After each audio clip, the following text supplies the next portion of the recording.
Haleluya. Jadi sadarilah persepuluhan adalah cara membuka pintu gerbang surga. Buat saya persepuluhan adalah cara saya mengkonekkan keuangan saya sama keuangan surga. Dalam kasih Tuhan, berjumpa lagi dengan saya Pastor Demos Tanwek dalam channel kesayangan kita. Mari dukung channel ini dengan cara subscribe, like, dan komen, sehingga Bapak Ibu boleh mendapatkan update-update video terbaru dari channel ini. Bapak Ibu saudaraku yang terkasih dalam Tuhan Yesus Kristus, pada kesempatan yang baik ini saya akan menanggapi tentang ajaran atau teologi kemakmuran yang semakin marak di tengah-tengah kehidupan bergereja saat ini. Bapak Ibu saudaraku yang terkasih dalam Tuhan Yesus Kristus, ciri dari Injil atau teologi kemakmuran adalah menekankan tentang persembahan, menekankan tentang perpuluhan, dan ketika kita memberikan persembahan atau perpuluhan, Tuhan akan mengembalikan berlipat kali ganda. Dan lewat persembahan dan perpuluhan itu kita semakin diberkati oleh Tuhan. Itu yang pertama. Ciri yang kedua adalah setiap orang yang percaya kepada Tuhan pasti sukses. Dia tidak akan mengalami penderitaan. Dan ketika orang itu belum sukses, berarti dia belum sungguh-sungguh beriman kepada Tuhan. Nah, Bapak Ibu saudaraku yang terkasih dalam Tuhan Yesus Kristus, ada banyak jemaat yang terlena dan terbawa arus sehingga mereka begitu menyerahkan segala-galanya dan pada akhirnya mereka kecewa. Nah, ini yang harus kita luruskan agar tidak terjadi kesalahpahaman di antara jemaat sehingga mengakibatkan mereka kecewa kepada Tuhan. Nah, berikut ada beberapa cuplikan tentang khotbah para hamba Tuhan yang menekankan tentang teologi kemakmuran. Cekidot. Kepadamu kekuatan untuk memperoleh kekayaan dengan maksud meneguhkan perjanjian yang diikrarkannya dengan sumpah. Kenapa Tuhan sampai sumpah? Karena di area yang satu ini dijanjiin aja gak cukup, kita suka gak percaya. Pak, kalau nanti mati masuk surga, percaya. Kalau Tuhan mau berkati keuangan Bapak, percaya? Belum gitu percaya. Makanya dia sampai sumpah memberkati kita. Aku tahu bahwa engkau selalu mendengarkan aku, tetapi oleh karena orang banyak yang berdiri di sini mengelilingi aku mengatakannya supaya mereka percaya bahwa engkau yang telah mengutus aku.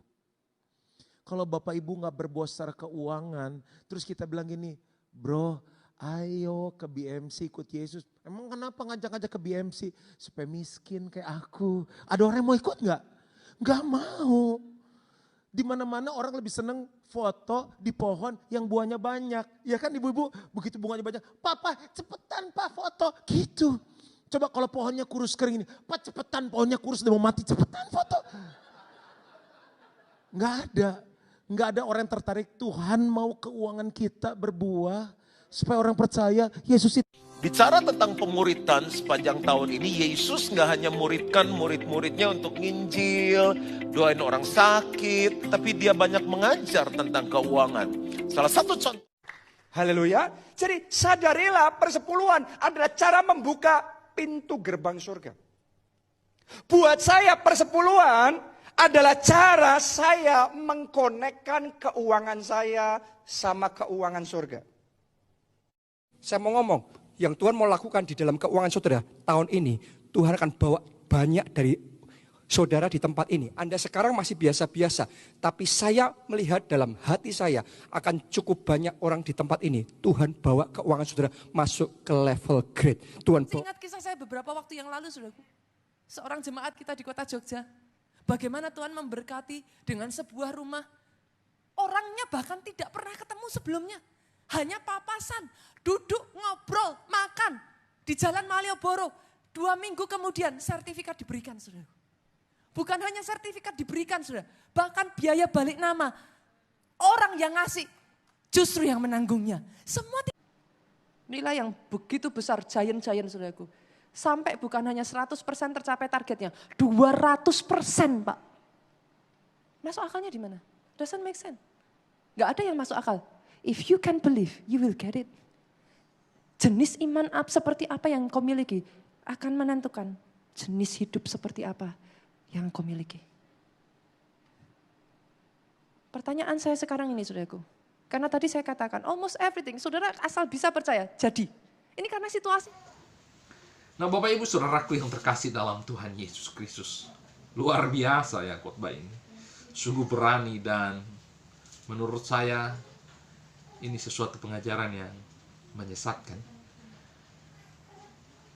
Dan kita bisa simpulkan bahwa sebenarnya ada tujuan lain, yaitu menekankan hal yang demikian untuk sekali lagi, untuk mencari keuntungan pribadi. Nah, Bapak Ibu Saudaraku yang terkasih dalam Tuhan Yesus Kristus, kalau kita selidiki di dalam Alkitab, Tuhan Allah tidak pernah berjanji, atau Yesus sendiri tidak pernah berjanji, bahwa kalau kita mengikut Dia, maka hidup kita akan diberkati oleh Tuhan.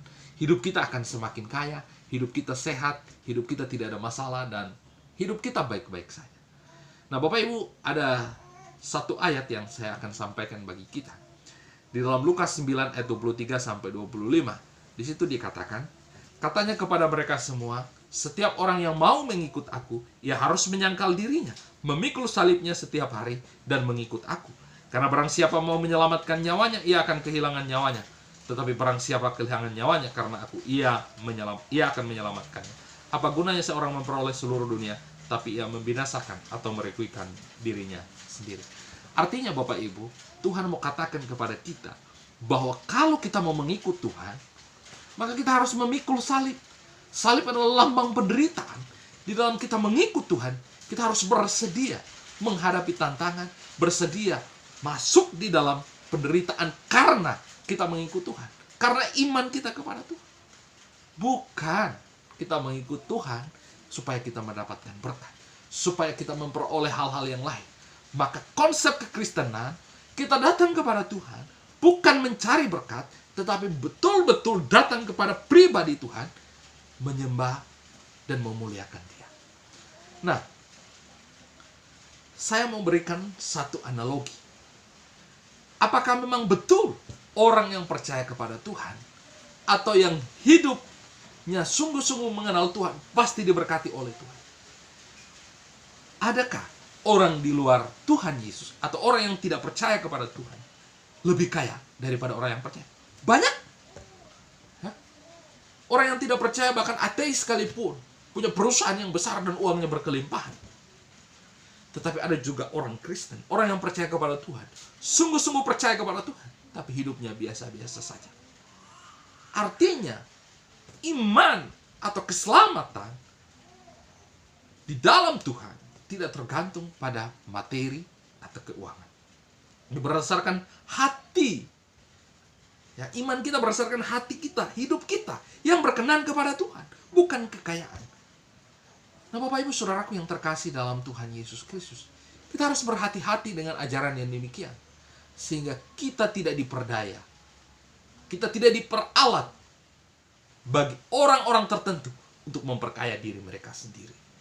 Nah, Bapak Ibu Saudaraku yang terkasih dalam Tuhan Yesus Kristus, siapapun mereka, baik yang tidak percaya maupun yang percaya, pasti ada yang kaya, ada yang miskin. Mengapa? Karena ada wahyu umum. Wahyu yang dinyatakan kepada semua orang, kepada setiap ciptaan. Sebagai contoh, hujan, panas, tanah, semua diberikan kepada orang percaya. Dan juga orang yang tidak percaya. Karena itu adalah wahyu umum.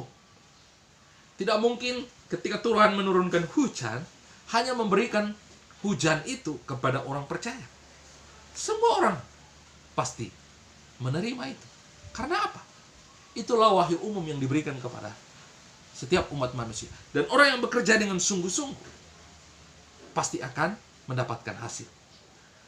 Nah, Bapak Ibu Saudaraku yang terkasih dalam nama Tuhan Yesus Kristus, wahyu umum inilah yang memungkinkan setiap orang ketika bekerja dengan sungguh-sungguh akan memperoleh hasil yang baik. Perbedaannya adalah orang yang tidak percaya dengan orang yang percaya adalah orang yang percaya mendapatkan wahyu khusus yang dianugerahkan Tuhan kepada kita. Sementara orang yang tidak percaya adalah mereka yang tidak dianugerahkan wahyu khusus. Apa itu wahyu khusus? Penyataan Allah, firman Tuhan, bahwa keselamatan hanya diperoleh di dalam Yesus Kristus. Melalui firman Tuhan, melalui Alkitab, kita mengerti bahwa Allah menyatakan dirinya datang ke dalam dunia, menjadi manusia, dan mati di atas kayu salib untuk menebus dosa saya dan saudara. Itulah Injil yang sesungguhnya. Bahwa Yesus datang sebagai anak manusia. Dia yang adalah Tuhan mengosongkan dirinya, merendahkan dirinya, menjadi sama dengan manusia namun tidak berdosa. Bersedia menderita, dicambuk, dicaci maki, disalib, bahkan dipaku serta ditombak lambungnya. Untuk menebus dosa saya dan saudara. Supaya kita yang harusnya dibinasakan beroleh keselamatan oleh karena kasih karunia daripada Tuhan. Itulah Injil yang sesungguhnya.